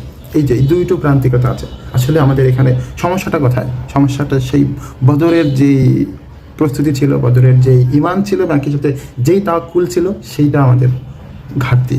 আমাদের এই দুইটার সমন্বয় যেখানে হবে, এই যে দুই প্রান্তিকতার সমন্বয় যেখানে ঘটবে, প্রস্তুতি থাকবে সর্বোচ্চ অবস্থার অনুযায়ী, যখন যুগের সাথে তাল মিলিয়ে যখন পুরোপুরি প্রস্তুতি নেওয়া যাবে, যখন বিজয়ের জন্য সর্বোচ্চ পরিমাণে লড়াই করার মতো শক্তি অর্জন করা যাবে, এবং এই শক্তি অর্জন করে এই শক্তির উপর ভরসা না করে আল্লাহর উপর তাওয়াক্কুল করা যাবে, তখন হচ্ছে সত্যিকারে বিজয় অর্জিত হবে। এই যে বিজয়ের ক্ষেত্রে আমাদের এই যে তাওয়াক্কুল, এই তাওয়াক্কুলের মূল সংজ্ঞা হচ্ছে এটা। এবং একটি হাদিস থেকে আমরা একটি ঘটনা জানি। এক সাহাবী সাল্লাল্লাহু আলাইহি ওয়াসাল্লামকে এসে জিজ্ঞেস করেছিলেন যে, আমি নামাজের সময় আমার বাহন উটকে কি আমি বেঁধে রাখবো নাকি তাওয়াক্কুল করবো নামাজে যাওয়ার সময়? রাসূলুল্লাহ কি বলেছিলেন? রাসূলুল্লাহ বলেছিলেন যে, তুমি উট বাঁধবা, তারপর আল্লাহর উপর তাওয়াক্কুল করবা। তো এটাই হচ্ছে তাওয়াক্কুল। তাওয়াক্কুল মানে শুধুমাত্র হাত পা গুটিয়ে বসে থাকা না, আবার শুধুমাত্র আসবাবি কোনো প্রস্তুতির উপর, আসবাবি কোনো অস্ত্রশস্ত্রের উপর, আসবাবি কোনো অর্থ সম্ভার কিংবা প্রভাব প্রতিপত্তির উপর নির্ভর করে নয়। এগুলো অর্জন, এই সাধ্যমতো এগুলো অর্জন করতে হবে। একই সাথে আল্লাহর সাথে আল্লাহর উপরও তাওয়াক্কুল করতে হবে, কারণ বিজয় আলটিমেটলি আল্লাহর কাছ থেকে আসে, এবং আল্লাহ যে কোনো সময়, যত বড় শক্তি হোক না কেন, আল্লাহ তাআলা যে কোনো সময় আল্লাহ বিজয় দিতে পারে। এইটা হচ্ছে এই বদর থেকে শিক্ষা। এবং এইখানে যে বদরে মুসলমানরা যে বিজয়ী হলো, এর প্রস্তুতি ছিল, তাওয়াক্কুল ছিল, দোয়া ছিল, রাসূল সাল্লামের দৃঢ় নেতৃত্ব ছিল, সাহাবায়ে কেরামের সর্বোচ্চ ত্যাগের মানসিকতা ছিল এবং দৃঢ়তা ছিল। এরপরেও আল্লাহ তাআলা আরও একটি, এই যে দোয়া করলেন, এই দোয়ার মধ্যেই, দোয়া যতক্ষণে না আল্লাহ তাআলা তাকে আশ্বস্ত করলেন, বিজয়ের সুসংবাদ দিলেন, ততক্ষণ পর্যন্ত তিনি দোয়া করে গেলেন। এই দোয়ার মধ্যেই তিনি বিজয়ের সুসংবাদ দিলেন আল্লাহ তাআলা, এবং তাকে আরও বললেন যে, আন্নী মুমিদ্দুকুম বিআলফিম মিনাল মালাইকাতি মুরদিফিন, যে আমি এইখানে মালাকদের অর্থাৎ ফেরেশতাদের আমি এই যুদ্ধের ময়দানে পাঠাবো। এই সুসংবাদ আল্লাহ রাসূলকে দিলেন, এবং আল্লাহ রাসূলকে দেওয়ার পরে তিনি আশ্বস্ত হলেন, তারপরে তিনি খুশি হলেন এবং তিনি গায়ে বর্ম জড়ালেন এবং সেখান থেকে ময়দানে বেরিয়ে এলেন। এরপরে যে আল্লাহ তাআলা যে নুসরত কীভাবে করলেন বদরের ময়দানে, মালাকদের মাধ্যমে আল্লাহ তাআলা সাহায্য করলেন, এবং মুসলমানদের একেবারেই সেই সুসজ্জিত সেনাবাহিনীর সামনে মুসলমানদের সামরিক বিবেচনায় তাদের প্রস্তুতি একেবারেই নগণ্য। অথচ সেই সেই 313 বা 317 জন সাহাবীদের নিয়েই এক বিপুল ভূমিধস বিজয় হলো এবং স্মরণীয় বিজয়, আমার সবচেয়ে উল্লেখযোগ্য বিজয় এই বদরের ময়দানে মুসলমানদের হলো। সেই আল্লাহ তাআলা থেকে নুসরাত আসলো, সাহায্য যে কীভাবে আসলো, তিনি বললেন যে 1000 ফেরেশতা জিবরাইল আলাইহিস সালামের নেতৃত্বে পাঠাবেন। এবং যখন যুদ্ধের ময়দানে ফেরেশতারা যখন আসতে শুরু করলে, তখন সাল্লাম দেখতে পেলেন যে সাহাবীরা জিবরাইল আলাইহিস সালামের নেতৃত্বে গায়েবী ঘোড়া চড়ে তিনি ধুলা উড়িয়ে একেবারে প্রকম্পিত করে ফেরেশতারা নেমে আসছেন। তখন সাল্লাম কিছুক্ষণ পরেই সাল্লাম এই ফেরেশতাদের নেমে আসতে দেখে আবু বকর বললেন, হে আবু বকর, ওঠো, আমি দেখতে পাচ্ছি জিবরাইল আলাইহিস সালামের নেতৃত্বে ফেরেশতারা কাতারে নেমে আসতেছে। এবং ফেরেশতারা যে আসছিলেন, এই আসার ক্ষেত্রে এটা শুধুমাত্র আল্লাহ তাআলা রাসূল সাল্লামের বাণী থেকে না, এটা একেবারে ঐতিহাসিকভাবে প্রত্যক্ষ করেছে অনেকে। গিফার যে আবু যার গিফারি রাদিয়াল্লাহু আনহু, যে গোত্র গিফার গোত্রের দুইজন লোক, তখন তারা ইসলাম গ্রহণ করে নাই, তারা স্পেকটেটর ছিল, দর্শক ছিল। যুদ্ধ হলে পার্শ্ববর্তী অনেক লোকজন নিরাপদ জায়গায় দাঁড়িয়ে যুদ্ধ দেখতো। সেরকম দুজন দর্শক, তারা একটি পাহাড়ের উপরে বসে যুদ্ধ দেখতেছিল। তখন সেই অমুসলিম দুজন লোক, তাদের মধ্যে একজন বর্ণনা করছেন যে আমরা হঠাৎ করে একবার যুদ্ধ চলছে, এর মধ্যে হঠাৎ করে দেখলাম যে একটি আকাশ থেকে একটি মেঘ নেমে আসছে এবং মেঘের মধ্যে থেকে আমরা ঘোড়ার শব্দ পাচ্ছি, টক করে ঘোড়ার শব্দ পাচ্ছি এবং শুনলাম ওয়াকদিম হাইজম, যে এইটা হচ্ছে হাইজম হচ্ছে ফেরেশতাদের ঘোড়ার নাম। এই ঘোড়াকে কমান্ড দিচ্ছে, এরকম শব্দ শুনলাম। এবং এই শব্দের তীব্রতা কোনো মানুষের ঘোড়ার মতো না বা মানুষের সাউন্ডের মতো ছিল না। শব্দের তীব্রতাটা এত ছিল যে আমরা দুইজন ছিলাম, আমার সাথে যে ছিল সে সাথে সাথে এই শব্দ শুনে মারা গেল এবং আমিও বেহুশ হয়ে গেলাম। আমি অনেকক্ষণ পরে উঠে দেখলাম যে আমার একজন মারা গেছে এবং আমি অনেকক্ষণ বেহুশ ছিলাম। এই ফেরেশতাদের আসার শব্দ সেভাবে দেখতে পাচ্ছিল। হযরত আনাস বিন মালিক রাদিয়াল্লাহু বর্ণনা করছেন যে বদরের দিনে আমরা কাদেরকে মেরেছি এবং ফেরেশতারা কাদেরকে মেরেছে এটা স্পষ্ট বোঝা যাচ্ছিল।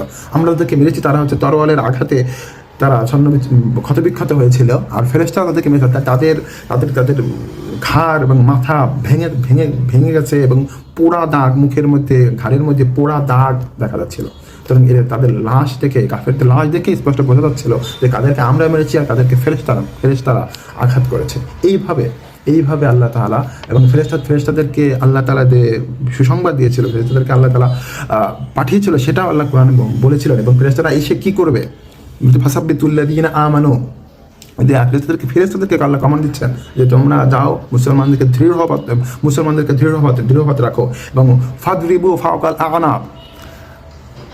ফাওকাল আগানাকে, তাদের কোথায় মারবে, ঘাড়ের উপরে মারবে। এটা আল্লাহ শিখে যায়, তার ঘাড়ের উপরে মারবে এবং আঙ্গুলে মারবে, একটা আঙ্গুলে বাদ দেবে না, আঙ্গুলের উপরে মারবে। এভাবে ফেরেশতারা কীভাবে যুদ্ধ করবে সেই কমান্ড সেটা আল্লাহ তাআলা সরাসরি ফেরেশতাদেরকে দিয়ে পাঠিয়েছিলেন এবং মুসলমানদেরকে দৃঢ় পথে রাখলেন, মুসলমানদের পক্ষে লড়াই করলেন এবং কাফেররা দাঁড়াতেই পারলো না মুসলমানের সামনে।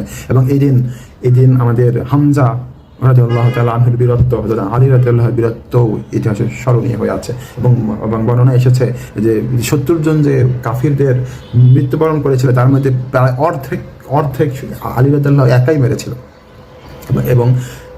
এবং ফেরেশতাদের সরাসরি সহযোগিতা এবং ফেরেশতাদের ঐশ্বরিক শক্তি, এই শক্তি টের পেয়ে কাফিররা, আবু জাহেলের বাহিনী খুব দ্রুতই দুর্বল হয়ে পড়লো এবং মুসলমানদের বিজয় অর্জিত হলো এবং মুসলমানদের 14 জন সাহাবী শাহাদাত বরণ করলেন এবং তাদের সর্বোচ্চ ত্যাগ করার জন্য তারা যেভাবে প্রস্তুত ছিলেন এবং সেই ত্যাগের মাধ্যমেই এবং আল্লাহ তাআলার নুসরাতের মাধ্যমেই এই বিজয়টা আসলো। দেখেন, এখানে মুসলমানদের সর্বোচ্চ ত্যাগ ছিল এবং তাদের প্রস্তুতি ছিল, আল্লাহর উপরে তাওয়াক্কুল ছিল। এই কারণে আল্লাহ তাআলা সরাসরি নুসরাত দিয়েছিলেন, ফেরেশতাদের মাধ্যমেও নুসরাত দিয়েছিলেন, ঈমানি শক্তি বলীয়ান করেছিলেন।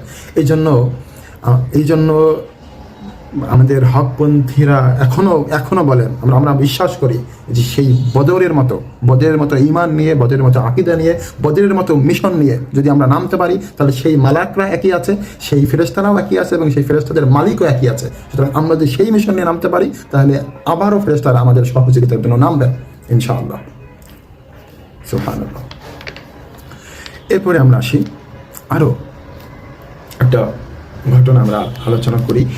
সেটা হলো যে এই যে Utba ibn Rabia, Utba ibn রবিয়ার ঘটনাটা আমরা বলেছি যে সে আসলে কি করেছিল, সে এই যুদ্ধটা কিন্তু অ্যাভয়েড করার চেষ্টা করেছিল যে না, আমরা আমাদের স্বজনদের সাথে আমরা যুদ্ধটা এভাবে না করি, তারা যেহেতু আমাদের আক্রমণ করে নাই বা করতে পারে নাই, সুতরাং আমাদের যুদ্ধের দরকার নেই। কিন্তু তারপরে আবু জাহেলের উদ্ধত্তের কারণে তাকে যুদ্ধে আসতে হলো এবং সেই উতবার শোচনীয় মৃত্যু ঘটলো। এখন এইখানে একটা আমাদের বর্তমান প্রেক্ষাপটে আমাদের একটি বোঝার বিষয় হলো যে এই কাফিরদের মধ্যেও, এই কুফফারদের মধ্যেও এই উতবাদের মতো কিছু সেন্সিবল, কিছু প্রজ্ঞাবান, কিছু ভালো মানসিকতার মানুষ থাকে। কিন্তু আমরা অনেক ক্ষেত্রে মনে করি যে এরকম এই মানুষগুলোকে যদি আমরা, কুফফারদের মধ্যে এই মানুষগুলোকে যদি আমরা খুশি রাখতে পারি, এদের সাথে যদি আমরা খুব ভালো সম্পর্ক বজায় রাখতে পারি, তাহলে হয়তো আমরা বেঁচে যাবো, আমাদেরকে ওরা আক্রমণ করবে না, আমাদেরকে ছেড়ে দিবে। এই টাইপের ভদ্র বেশি লোকদেরকে যদি আমরা সন্তুষ্ট করতে পারি, তাহলে হয়তো আমরা বেঁচে যাবো। কিন্তু আসলে কি হয়, আসলে যখন এই উৎপাদের মতামতটা তখন গুরুত্ব পায় বা সাস্টেইন করে যখন এটা দুই কুফফারের, দুই কাফিরের মধ্যে যখন লড়াই হয়, তখন তাদের এই মতামতগুলো গ্রহণ হয় এবং এর মাধ্যমে কিছুটা শান্তি স্থাপিত হয়। কিন্তু লড়াইটা যখন হয় ইমানের সাথে কুফরের, তাওহীদের সাথে শিরকের, ইসলামের সাথে জাহেলিয়াতের, তখন কিন্তু তাদের এই কথাটা চাপা পড়ে যায়। তখন সর্বসময় ওই যে আবু জাহেলদের কথাই গ্রহণযোগ্য হয়, সেই উতবাদের কথা চাপা পড়ে যায়। বরঞ্চ উতবারাও বিভিন্ন পারিপার্শ্বিকতার চাপে, বিভিন্ন প্রলোভনে পড়ে, বিভিন্ন কারণে তারাও জেগে ওঠে। তারাও আর তাদের মতামত, তাদের এই শান্তিপূর্ণ মতামত বা তাদের এই সেন্সিবল মতামতটা আর গুরুত্ব পায় না। সুতরাং আবু জাহেলরাই, সেই নেতানিয়াহুরাই এইসব মতামতের ক্ষেত্রে হয় ট্রাম্পের কথাই প্রাধান্য পায়, কোনো সেন্সিবল মানুষের মতামত, কোনো সেন্সিবল সিনেটরের মতামত এখানে প্রাধান্য পায় না। ওই বেন গুরিয়ান, নেতানিয়াহুরাই তাদের মতামতই এখানে চূড়ান্ত বলে গৃহীত হয় এবং সেভাবেই তারা আক্রমণ করে। এই জন্য আমরা এই চিন্তা কখনো করব না যে আমাদের এদেরকে সন্তুষ্ট করলে, এই সেন্সিবলদের, এই অপেক্ষাকৃত ভালো মানুষদের সন্তুষ্ট করতে পারলে, সন্তুষ্ট রাখতে পারলেই হয়তো আমরা বেঁচে যাবো। কারণ আমাদের সেইভাবে চিন্তা করতে হবে, বিশ্বকে সেইভাবে দেখতে হবে, আমাদের সেইভাবে আমাদের ওয়ার্ল্ড ভিউ তৈরি করতে। একটি ঘটনা, আবু জাহেলের মৃত্যু। আবু জাহেল কুরাইশের প্রবল প্রতাপশালী নেতা আবু জাহেল, যাকে আবুল হাকাম বলে ডাকতো, যে সে হচ্ছে প্রজ্ঞাবান, সে হচ্ছে বীর, সে হচ্ছে তাদের সর্বোচ্চ নেতা। সেই আবু জাহেলের মৃত্যুটা কীভাবে হলো?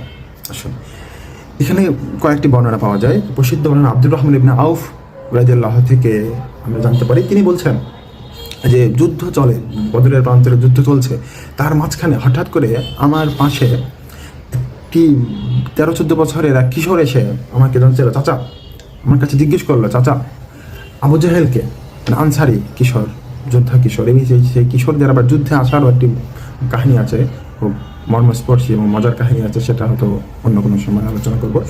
এই কিশোর এসে আব্দুর রহমান ইবনে আউফকে জিজ্ঞেস করছেন যে চাচা, আমাকে দেখিয়ে দেন আবু জাহেলকে। আব্দুর রহমান আউফ একটু আশ্চর্য হলেন এবং কিছুটা হতাশ হলেন। যুদ্ধের মাধ্যমে সবসময় আমরা চাই, বা সৈন্যরা চাই তার পাশে শক্তিশালী মানুষ থাকুক, যারা যুদ্ধের সময় তাকে সাহায্য করতে পারবে। কিন্তু তিনি এই কিশোরকে দেখে তিনি কিছুটা হতাশ হলেন এবং বলে দেন, আবু জাহেল কোনটা, আবু জাহেলকে, আবু জাহেল কই? তখন আব্দুর রহমান আউফ তাকে জিজ্ঞেস করছেন যে বেটা, তুমি আবু জাহেলকে দিয়ে কী করবা?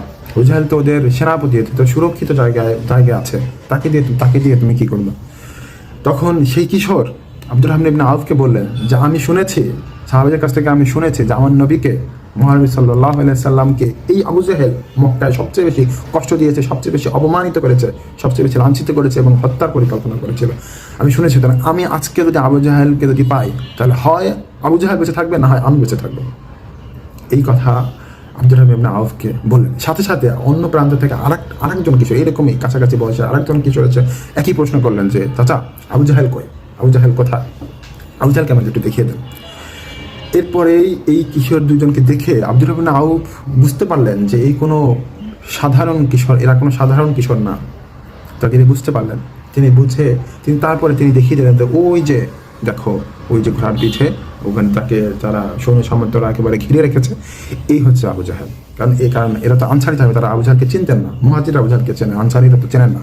তো এই কিশোররা এই কিশোরদেরকে যখন আব্দুর রহমান ইবনে আউফ রাদিয়াল্লাহু তাআলা যখন এটা বলার সাথে সাথে এই দুই কিশোরের নাম ছিল, দুজনের নাম ছিল মুআজ ইবনে আমর এবং মুআজ ইবনে আফনান।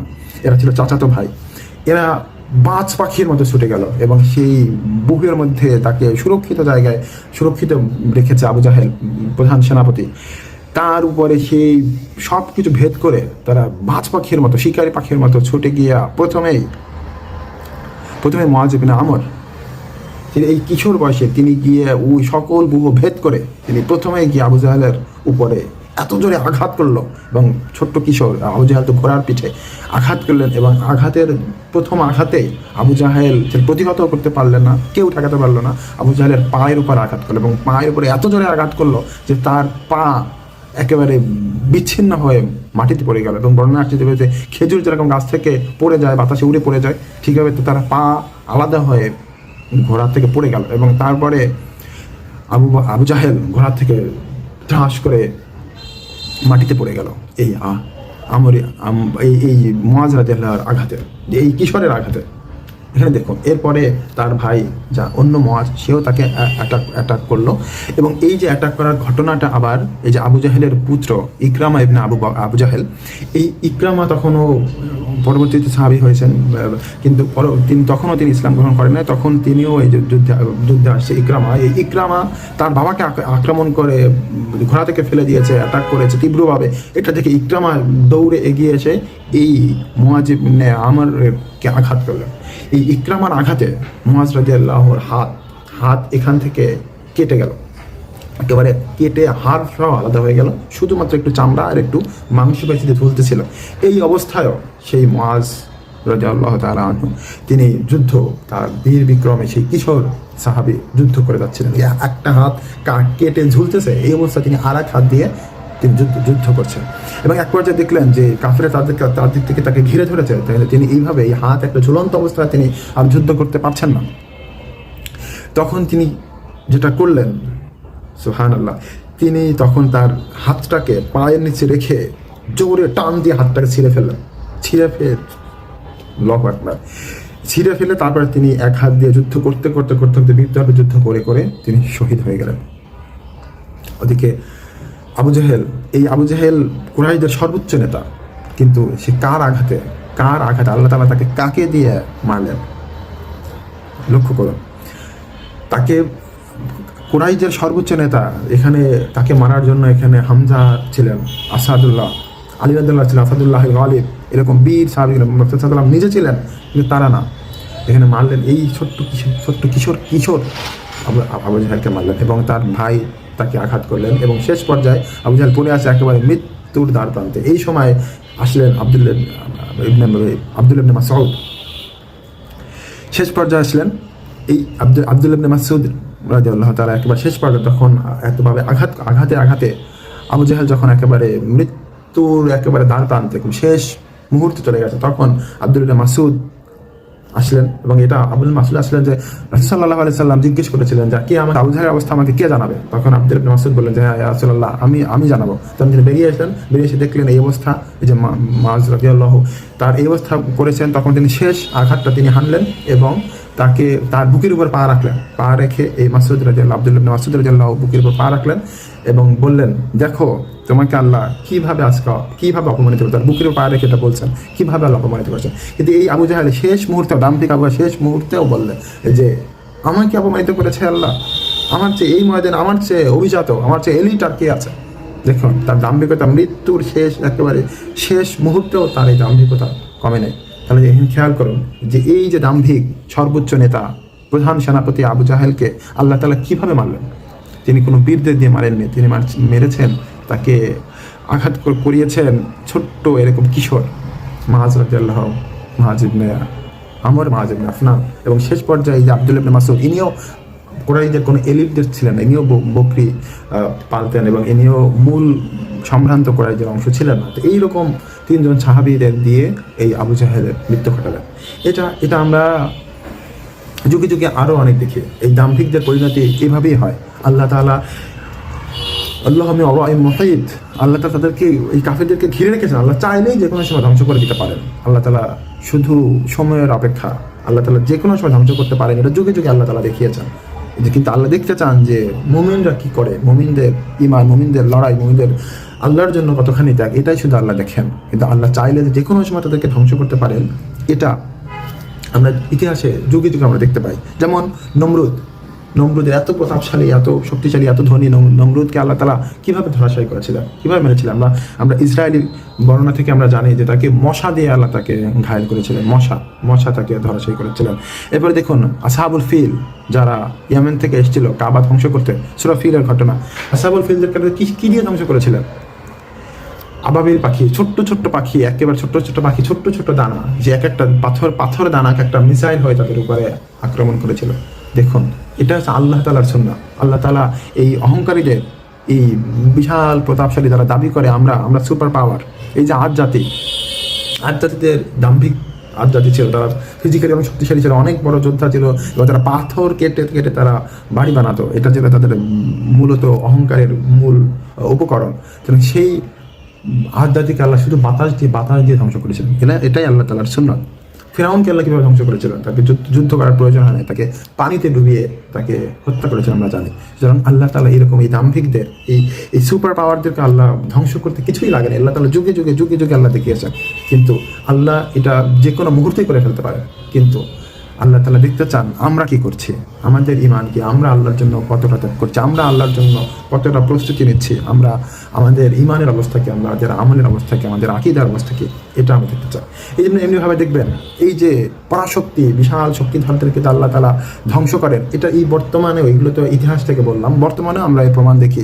আমরা যারা সুপার পাওয়ার যারা দাবি করে, তারা কোথায় গিয়ে হারে চিন্তা করেন। তারা ভিয়েতনামে গিয়ে হারে, তারা আফগানিস্তানে গিয়ে হারে।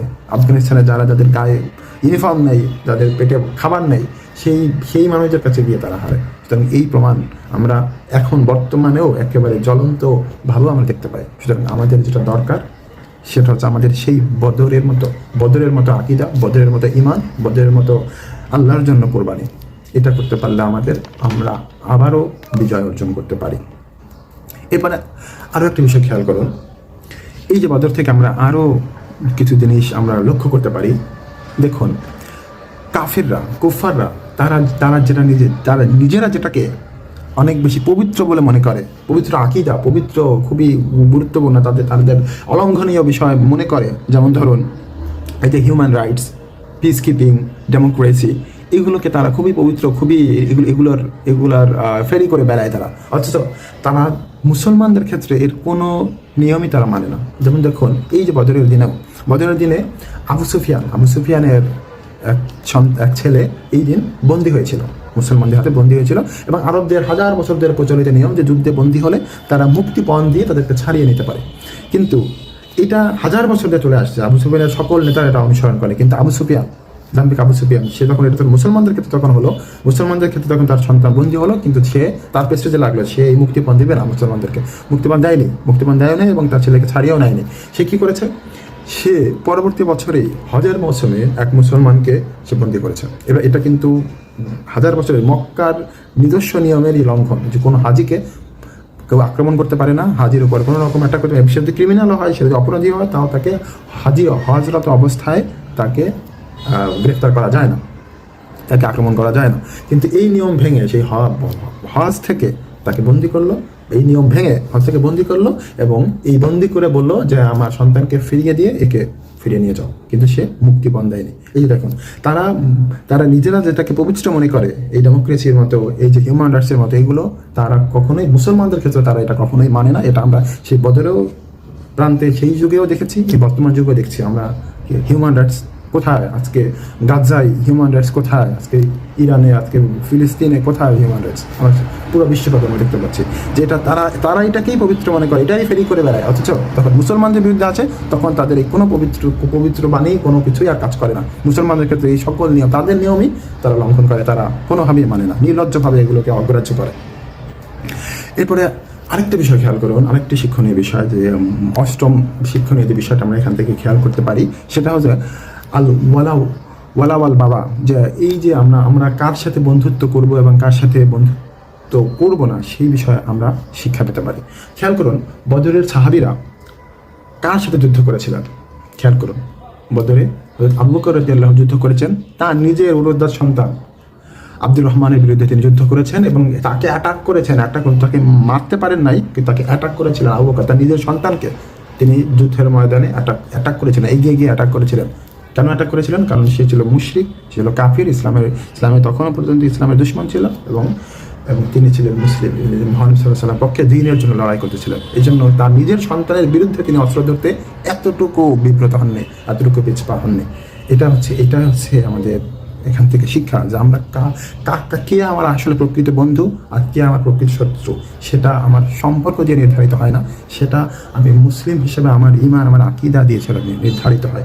এরপরে আসুন মুসআব ইবনে উমাইর, বিখ্যাত সাহাবী, যিনি পতাকাবাহী ছিলেন এই বদরের যুদ্ধে। এই মুসআব ইবনে উমাইর রাদিয়াল্লাহু তার ভাই আবু ওয়াইস, যখন যুদ্ধ শেষ হলো, তখন এই তার ভাই এই যুদ্ধে বন্দী হয়েছিল। তখন এই মুসআব ইবনে উমাইর, ওই মুসলমান আনসারি যে তাকে বাঁধতেছিলেন, বন্দী করার জন্য বাঁধতেছিলেন, তাকে বলতেছিলেন যে একে বাঁধো, একে ভালো করে বাঁধো।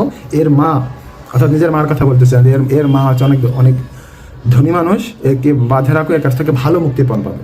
তখন মুসআব ইবনে উমাইরের ভাই বলল যে তোমার ভাইয়ের ব্যাপারে তোমার এই পরামর্শ, আর ভালো করে বাঁধতে বলতেছো? তখন মুসআব ইবনে উমাইর বললেন যে তুমি আমার ভাই নাও, হতে পারো তুমি আমার মায়ের সন্তান, কিন্তু তুমি আমার ভাই নাও। ওই যে আনসারি সাহাবী, উনি আমার ভাই। সুবহানাল্লাহ। এটাই হচ্ছে ওয়ালাওয়াল বারার শিক্ষা। কে আমার আপন আর কে আমার বন্ধু, এইটা খুবই গুরুত্বপূর্ণ জিনিস। এটা যদি ঈমানকে শক্তিশালী রাখতে চান, ঈমানকে যদি সংরক্ষণ করতে চাই আমরা, তাহলে এই শিক্ষাগুলো আমাদেরকে নিতে হবে, যে কে আমার বন্ধু আর কে আমার আসলে শত্রু। এইখান থেকে আমরা শিক্ষা নিতে হবে। এরপরে আবু হুযায়ফা রাদিয়াল্লাহু, তার পিতা ছিলেন ওই যে উতবা ইবনে রবিয়া। তখন উতবা ইবনে রবিয়া কাফির, আর আবু হুযায়ফা তখন মুসলমানদের পক্ষে যুদ্ধ করছেন। তখন এই যুদ্ধে যখন আমি আগেই বলেছি উতবা ইবনে রবিয়া নিহত হয়েছিলেন, তো এই উতবা ইবনে রবিয়া মৃতদেহ যখন শেষে টেনে নিয়ে যাচ্ছে সাহাবীরা তা পরিষ্কার করার জন্য ময়দান, তখন টেনে নিয়ে যাচ্ছে, তখন এই আবু হুযায়ফা রাদিয়াল্লাহু তার বাবার, উতবার লাশের দিকে এরকম খুবই মন খারাপ করে, খুবই বিমর্ষ দৃষ্টিতে তাকিয়েছিলেন। এই ঘটনা রাসূল সাল্লাল্লাহু আলাইহি ওয়াসাল্লামের চোখে পড়ল। রাসূল সাল্লাম তার কাছে এসে জিজ্ঞেস করলেন, আবু হুযায়ফা, আপনার কি মন খারাপ? আবু হুযায়ফা বললেন যে আমার মন খারাপ, তবে আমার মন এই জন্য খারাপ না যে আমার বাবা মৃত্যুবরণ করেছে। আমার মন খারাপ এই জন্য যে আমার আশা ছিল যে আমার বাবা উতবা ইবনে রবিয়া আসেনি, প্রাজ্ঞ মানুষ, বিচক্ষণ মানুষ, আমি আশা করেছিলাম যে সে সত্য দিনকে বুঝতে পারবে, চিনতে পারবে, এবং তিনি ঈমান তার নসিব হবে, কিন্তু সেটা সম্ভব হলো না, সেটা হলো না। এই যে সে ঈমান গ্রহণ করতে পারলো না, চিরস্থায়ীভাবে জাহান্নামী হয়ে গেল, এই জন্য আমার মন খারাপ। চিন্তা করুন, আবু হুযায়ফা রাদিয়াল্লাহু ঈমানের লেভেলটা চিন্তা করুন, স্তরটা চিন্তা করুন, যে তারা কিভাবে বন্ধু এবং শত্রু এবং কার সাথে কে তার আপন, এটা তারা কিভাবে নির্ধারণ করত। এভাবে আমরা এই বিশ্বাসটা, এই জিনিসটা খুব সাধারণ মনে করার কোনো বিষয় না। আসলে কে আমার বন্ধু, আল হুব্বু ফিল্লাহ ওয়াল বুগদু ফিল্লাহ, হাদিসে এসেছে যে ভালোবাসাও হবে আল্লাহর জন্য এবং ঘৃণা, শত্রুতাও হবে আল্লাহর জন্য। এভাবে আমরা কে কি মনে করলো, কোন কথায় ট্রাম্প মাইন্ড করলো, কোন কথায় মোদি অসন্তুষ্ট হলো, কোন কথায় জয়শঙ্কর হতাশা প্রকাশ করলো, এইটা আমাদের দেখার বিষয় না। আমাদের দেখার বিষয় সত্যিকারে আমাদের জন্য সত্যিকারের বন্ধু কারা বন্ধু, আমাদের বন্ধুকে, সেটা আমাদের এই মানদণ্ডে নির্ধারণ করতে হবে। তাহলে আমরা সত্যিকারের সঠিক দিশা পাবো, এবং এই জায়গাটা যদি আমরা অবহেলা করি তাহলে আমাদের সমস্যা সুনিশ্চিত। সুতরাং এই বন্ধু নির্বাচনে এবং কে সত্যিকারে মুসলমানদের বন্ধু এবং কে বন্ধু না, এবং স্পষ্টভাবেই মুশরিকরা, কাফিররা, কুফাররা, এরা মিল্লাত ওয়াহিদ, এরা এক, এরা সবসময় মুসলমানদের বিরুদ্ধে, এরা সবসময় এক, এরা কখনোই মুসলমানদের বন্ধু হতে পারে। এরা আল্লাহ তাআলা বহু জায়গায় কোরআনে বলেছেন, বাউদুকুম আউলিয়া বাউদুন, তারা একে অপরের বন্ধু, কিন্তু তারা কখনোই কোশ্চিনকালেও মুসলমানদের বন্ধু নয়। এটা আমাদের বুঝতে হবে, এবং এটা উপলব্ধি করে আমাদেরকে বিশ্বকে দেখতে হবে, জিও পলিটিক্স অ্যানালিসিস করতে হবে। আমাদের দেশের স্বার্থ, বিশ্ব রাজনীতি বুঝতে গেলে আমাদেরকে এই বিষয়গুলো আমাদেরকে অবশ্যই খেয়াল রাখতে হবে। এরপরে আসি এই যে বদরের ময়দান, এই বদরের ময়দানের, এই বদরের দিনের একটি নাম আছে। নামটা কি? নামটা হলো ইয়ামুল ফুরকান, অর্থাৎ সত্য মিথ্যার পার্থক্যকারী দিন। চিন্তা করুন, সেই সময় এই হিজাজ অঞ্চল, আরব, এটা ছিল একটা ব্যাকওয়ার্ড অঞ্চল। এখানে এই তওয়াফ করার উদ্দেশ্য ছাড়া, হজের উদ্দেশ্য ছাড়া এই অঞ্চলে মানুষ আসতো না। খুবই উষর একটা ভূমি। এখানে এটা মোটেই কোনো তৎকালীন বিশ্বে প্রবল প্রতাপশালী রোমান পারস্য সাম্রাজ্য ছিল, যাদের মধ্যে বিশাল বিশাল যুদ্ধ হতো। লক্ষ লক্ষ মানুষ ঘোড়া, উট এবং হাতি নিয়ে তারা যুদ্ধ করতো, বিশাল বিশাল যুদ্ধ করতো।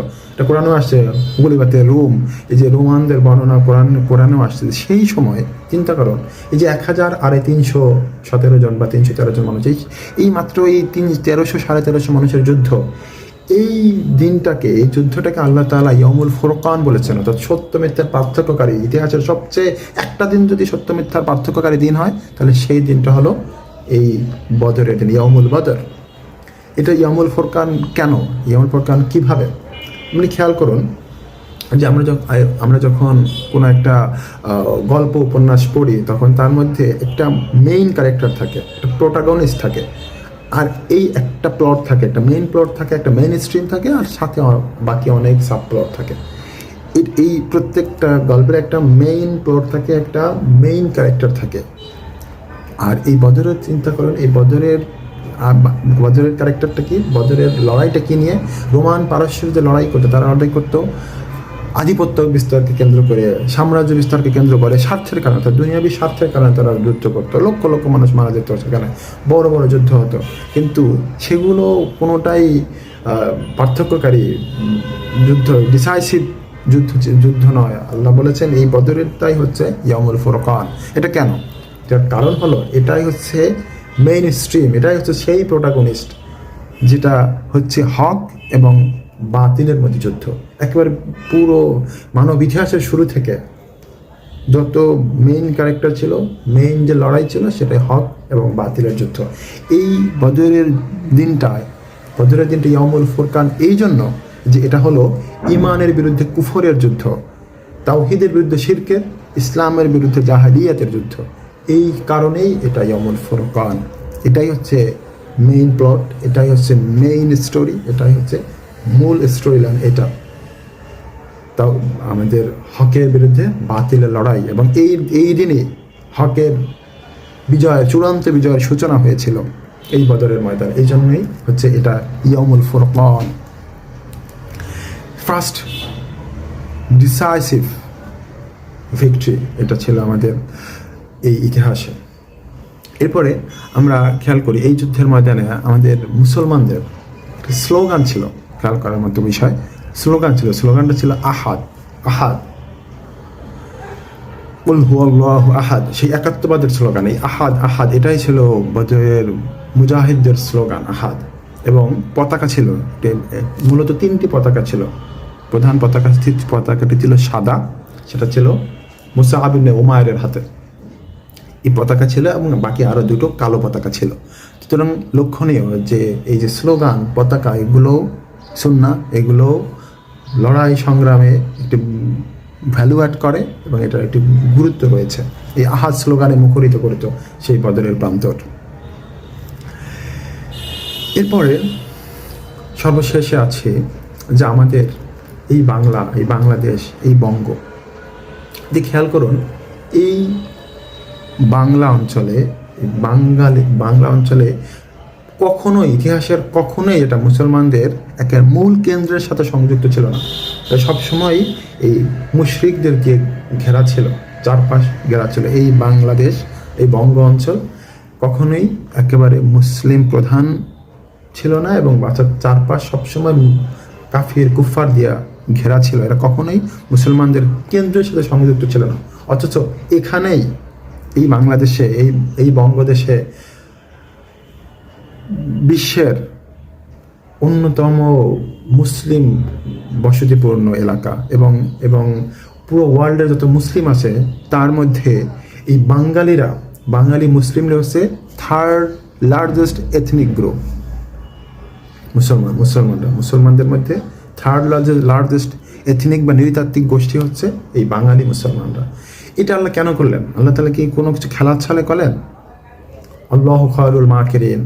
আল্লাহ তাআলা পরিকল্পনাবিহীন কিছু করেন না। এখানে এত মুসলিম আল্লাহ কেন দিয়েছেন? এবং এই মুসলমান, আমাদের মুসলমানদের বর্তমান বিশ্বের প্রেক্ষাপটে যদি তাকান, দেখবেন ইমান, আমল, আকিদা, সিরাত, সুরত সব দিক থেকে আমাদের এই বঙ্গদেশের মুসলমানদের, বাংলাদেশের মুসলমানদের অর্থাৎ বাংলাভাষী মুসলমানদের কোয়ালিটি অনেকের চেয়ে ভালো। মানে এখানে এটা কেন করলেন আল্লাহ? এই যে থার্ড লার্জেস্ট এথনিক গ্রুপ এইখানে দিলেন আল্লাহ, কুফার মুশরিক বেষ্টিত একটি জায়গায়, এটা এবং পীর ওয়ালি আল্লাহ মাশায়েখদের মাধ্যমে আমাদের এখানে ইসলাম পৌঁছালেন। এটা আল্লাহ কি এমনি করলেন? এই বঙ্গটাকে আল্লাহ তাআলা এই ইসলামের জন্য কেন মনোনীত করলেন? নিশ্চয় আল্লাহ তাআলার বিশেষ কোনো উদ্দেশ্য আছে, কোন মোবারক উদ্দেশ্য আছে। সুতরাং আসুন, আমরা আল্লাহ তাআলা কোনো কিছুই খেল তামাশা করে করেন না, এবং আল্লাহ উত্তম পরিকল্পনাকারী, আল্লাহু খায়রুল মাকিরিন। সুতরাং আমরা হয়তো ইনশাআল্লাহ এই বাংলাদেশ থেকেই হয়তো মুসলমানদের পুনর্জাগরণের সূচনা হবে। আমরা যদি আবারও বলছি, আমরা যদি সেই বদরের মতো ঈমান, বদরের মতো আকিদা, বদরের মতো ত্যাগের মানসিকতা, কোরবানির মানসিকতা নিয়ে যদি আমরা আগাতে পারি, তাহলে আমাদেরকে আল্লাহ সহযোগিতা করবেন, বদরের মতোই সহযোগিতা করবেন, এবং এখান থেকেই ইসলামের বিজয় পতাকা উড্ডীন হওয়ার সূচনা হবে ইনশাআল্লাহ। এবং বর্তমানে আমরা আসুন রমাদান মাস, দোয়া করি বিশ্বের যেইখানে মুসলমানরা নিপীড়িত হচ্ছে, মুসলমানরা লড়াই করছে, তাদেরকে আল্লাহ তাআলা শক্তিশালী হোক, এবং একই সাথে মুসলমানদেরকেও সত্যিকারের সেই বদরি মুসলমান হওয়ার মতো তৌফিক দান করুক। আল্লাহ আমাদেরকে সেই বদরের মতো মিশন নিয়ে নামাজ, বদরের মতো ঈমান, আকিদা, আমলধারী হওয়ার মতো আল্লাহ তাআলা তৌফিক দান করুক। আমরা ওই বেসিক ডেমোক্রেসির মতো শুধু বেসিক মুসলিম না, আপনি সালাত বুঝলেন, আপনি সিয়াম বুঝলেন, আপনি কিসাস বুঝলেন না, আপনি হজ বুঝলেন, আপনি কিতাল বুঝলেন না, তাহলে কিন্তু সেই বদরের মতো মুসলমান হলো না। কারণ আমরা যদি সে এখনো আমরা বিশ্বাস করি যে এখনো সেই মালাইকারা এখনো আছেন, সেই ফেরেশতারা এখনো আছেন, এবং সেই ফেরেশতাদের মালিক সে আল্লাহ রাব্বুল আলামিন, মালিকুল মুলক, যিনি এখনো সেই আগের মালিকুল মুলক আল্লাহ তাআলাই আছেন। সুতরাং আমরা যদি সেই বদরের সাহাবীদের মতো যদি হতে পারি, তাদের ইমানে বলিয়ান হতে পারি, তাদের মতো মিশন নিয়ে নামতে পারি, তাহলে এখনও আল্লাহ তাআলা আমাদেরকে সহযোগিতা করবেন, এবং এই বাংলাদেশ থেকেই মুসলমানদের এই নিপীড়ন নির্যাতনের অবসান ঘটিয়ে মুসলমানদের পুনর্জাগরণ, মুসলমানদের বিজয় সূচনা করা সম্ভব, এবং আমরা ইনশাআল্লাহ সেটা করতে সক্ষম হব, এবং আমরা সেই বদরি আকিদা দিয়ে আমরা সামনে এগিয়ে যাব ইনশাআল্লাহ। আসসালামু আলাইকুম ওয়া রাহমাতুল্লাহি ওয়া বারাকাতুহু। আস্তাগফিরুল্লাহ লি ওয়া লাকুম।